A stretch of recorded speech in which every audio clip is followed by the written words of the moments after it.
too young to be used by God, and you're never too old to be used by God, and you're never too young for God to bless you, and you're never too old for God to bless you. You're never too old for God to make you a promise. I don't care if you're 99 right now and God makes you a promise. God's going to deliver on that promise before he takes you to heaven. It's just a simple fact. God will always deliver on his promises if you stay faithful. It's a faithful message. It's about hope. That's why I said it could be Joel Osteen, because all he does is talk about the good things of Christ. And that's a wonderful thing at times. What he doesn't tell you is about sin, and that's a bad thing. Hope is a wonderful thing. Hope is a good thing. But you got to get those voices out of your head. Listen, have you ever seen one of my favorite movies, Field of Dreams? Yeah. Kevin Costner plays Ray Costello, an old baseball player turned farmer in the middle of Iowa. Ray starts hearing voices. They're not from God. It's a Hollywood movie, but Ray starts hearing voices while he's out in his cornfield. The voice keeps telling him the famous line, what is it? Build it and they will come. Build it and they will come. And Ray's confused. Ray don't know what the voice is telling him to do. All they said is build it and they will come. So what's Ray do? Ray gets it in his head that he's supposed to build a baseball field in the middle of his nowhere Iowa cornfield. And all the voices around Ray start telling him, you're crazy. You're nuts. Ray cuts down his corn crop. That's his money for the year. Ray's now broke, and he builds a baseball field in the middle of nowhere. Because Ray believed the voice that was inside. Ray said, if I build it, they will come. And guess what happened? At the end of that movie, all the ghosts of all these famous baseball players from past start showing up. And maybe I like the movie because I'm just a baseball fan, or because I like learning about all these old baseball players that from the 20s. Or maybe I like it because I put a spiritual twist on it. Mm-hmm. And if God says it's going to happen, you better do whatever he says. Because if you build it, if you believe it, if you dream it, if you stay faithful to that promise, God's going to show up. And God's going to show out. And God's going to do what only God can do and bless you in ways that you ain't never been blessed. I know the miracles are coming. Why? Because I believe in the promises of God. I believe that he has never failed. The song said, he has never failed. That's why I trust him. Ben didn't know what I was preaching, but I love that song. That's why I'm faithful. That's why I trust him. Because he has never failed. Because on multiple occasions I have sought the Lord, and he has never failed to answer me. It may have took longer than Brother Clester wanted, but he showed up and he delivered. And guess what? Most of the time, he does more than what you ask for anyway. David prayed at Ziklag. The enemy came and took all his people, burned his city to the ground. David's men wanted to stone him. And David prayed because David trusted God. He said, should I pursue, will I overtake? David asked two questions. The God I serve gave him three answers. He said, pursue, thou wilt surely overtake, and thou wilt regain all. You will get everything you lost back plus some more. He didn't ask him if everything was still going to be there. God just answered him anyway. That's the God you serve. I promise you, he's going to give you bonus blessings. Those special blessings we talked about last time. Those handfuls on purpose. He's just going to leave them in the field for you. Just so you can walk by and pick them up because you've been faithful. Because you were fully persuaded that God was going to make the way. He is faithful. He will make it happen. You want another Bible story? Just because I'm stretching for time. What time do we got? It's early. You guys are going to have to worship like crazy to give Sister Amy some time. I'll use whatever I can. I don't care. God don't care either. You want another story? Here's one that's even crazier than Abraham believing for 20 years as an 80-year-old man that he's going to have a son. In the 32nd chapter of Jeremiah, is under siege by the Babylonians. Jeremiah is in prison in the king's palace. Get this, how bad this is. He's not in prison in Nebuchadnezzar, king of Babylon's palace. He's been imprisoned in Judah by the king of Judah, Zedekiah. Because Jeremiah did what God told him to do, because Jeremiah was a prophet of the Lord, because Jeremiah was fully persuaded. Jeremiah told Zedekiah, the Babylonians are coming. The Chaldeans are going to burn this place to the ground, and they're taking all of you with them, including you, king. And the king didn't like it, and the king didn't want the people to hear that. And the king of Judah, of Zedekiah, put him in prison in his palace. While he's in prison, God says, I want you to buy the field of Anathoth. And that is how you say it. I practiced that one, Anathoth. I want you to buy the field of Anathoth. And everybody around him had to think, for what? Jeremiah, have you lost your marbles? Are you out of your mind? Why would you buy a field that's being overrun by the Babylonians? All the property's being destroyed. Everything's being burnt to the ground. And while you're sitting in prison, this is what you're thinking about? You're thinking about buying a worthless field in Anathoth. But Jeremiah had a promise. God spoke to Jeremiah. Jeremiah was fully persuaded that the promises that God had made him were going to come to pass. Yes, it was dark. Yes, it was bleak. Yes, Jeremiah was in prison. Yes, Judah was being burned to the ground by the enemy. You know why they were being burned to the ground and overtaken again? Because they didn't listen to God. This was Judah's problem.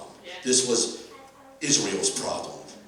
They constantly forsook the Lord. He talked, he spoke, he gave them rules, he told them what to do, and they purposely said, I don't think so, God. And be careful. Be very careful. God starts talking to you, you better start listening. And believe me. Believe me on this one, I'm talking about what I know, not what I think here. You don't listen to God when he tells you to do something, and you don't do it when he tells you to do it, and exactly how he tells you to do it, you do not want to be on that side of God any longer. Believe me. I have been there. I have sat on a church pew when God said, get up and move now. Do this. And I sat there and said, there ain't no way I'm getting up in the middle of this service right now and going over to that person and praying for them right now. Right. And God will punish you for that. Right. Believe me. And you don't want no part of it. You want to know what broke me of that? Not the punishment that I got out of it, but the punishment that someone else was going to get out of it. Because you know what God said to me after I walked out of that church service? He said, you'll go back tonight and you'll pray. You'll pray or they'll suffer. Not you. They will suffer. He said, you will pray for them the minute you walk into the building or they will suffer. You don't want that. You want to talk about something that'll break you, that'll put you on your knees, that'll leave you in tears for hours upon hours? Be the one who's disobedient to God, and someone else has to suffer because of your disobedience. It is a very, very dangerous thing to be disobedient to the Lord. They were disobedient to the Lord, and because of their disobedience, they were being taken captive yet again by the Babylonians. This captivity lasted for 70 years. They were in Babylon, prisoners, slaves, and servants to the Babylonians for 70 years. Jeremiah had a promise for 70 years. Jeremiah remained faithful because guess what? While Jeremiah was in prison, God sent another one of those crooked cousins. Showed up, and guess what this guy wanted to do? He wanted to sell Jeremiah the field of Anathoth that he owned. And Jeremiah said, now I know. Now I know God's working. Now I know God's talking. Listen to this. I don't care what your situation is. This is really good. Get this. I don't care how bad it is. I don't care how long it's been. I don't care how down you are, how dark it seems. Jeremiah was in prison, and God still showed up and gave him provision to buy that field in Anathoth. He gave him the means to fulfill the promise that he had given him. He was in prison. Where did Jeremiah get the 17 shekels of silver? He was in prison. And the people laughed. You're a fool, Jeremiah. You're crazy. You're paying 17 shekels of silver for a burned down, worthless field. The Babylonians are taking everybody back to Babylon captive. We're their slaves now, Jeremiah. Two things always cross my mind. What did his cousin do with the 17 shekels of silver anyway? He was just getting ready to go be a prisoner in Babylon. And the other thing was, what was so special about that field in Anathoth? That God wanted Jeremiah to buy that thing so bad. Why did God tell him that's your field of dreams, Jeremiah? I got plans for you. I got plans for the field, Jeremiah. If you buy that field right now, Jeremiah, I'm going to prosper in Jeremiah. I will bless you if you are fully persuaded. Because guess what? A few chapters later in the 37th chapter of Jeremiah, what does he tell him? He said, I'm bringing my people out of captivity, Jeremiah. I'm gathering them all back together.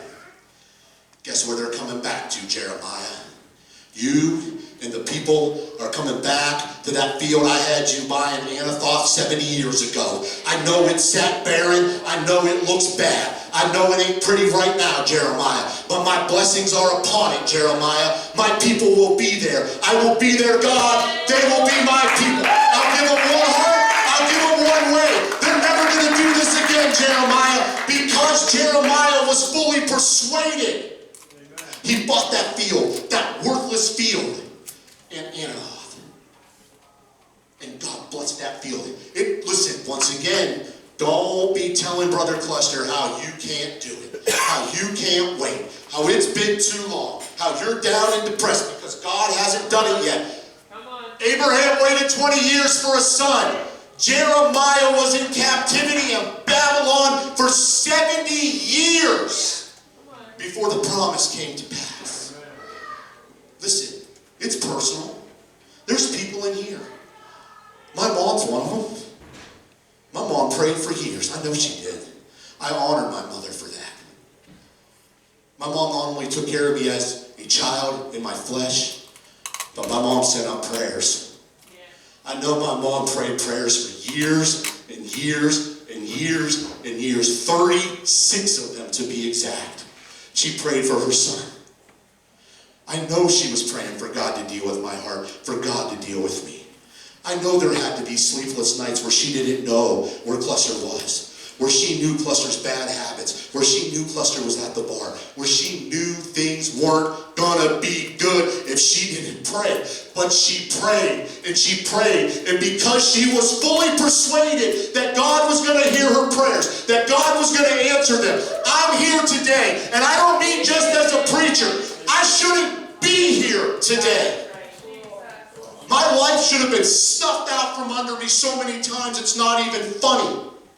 But because of the prayers of a faithful mother that I believe God answered time and time again, I'm here today. And I know there's some of you out there too. I know you've prayed for things and I know God's delivered. And I know you're living in the blessings and the provisions of God because of it. And maybe this message about staying faithful and remaining hopeless and being fully persuaded isn't what you need to hear right now. Please just tuck it away in the memory bank. Put it in the filing cabinet somewhere way back there in the back of your mind. Because I promise you the devil's not going to quit. He's going to attack again. It may be a season of prosperity right now, but he won't stop. He'll never quit. He's coming back.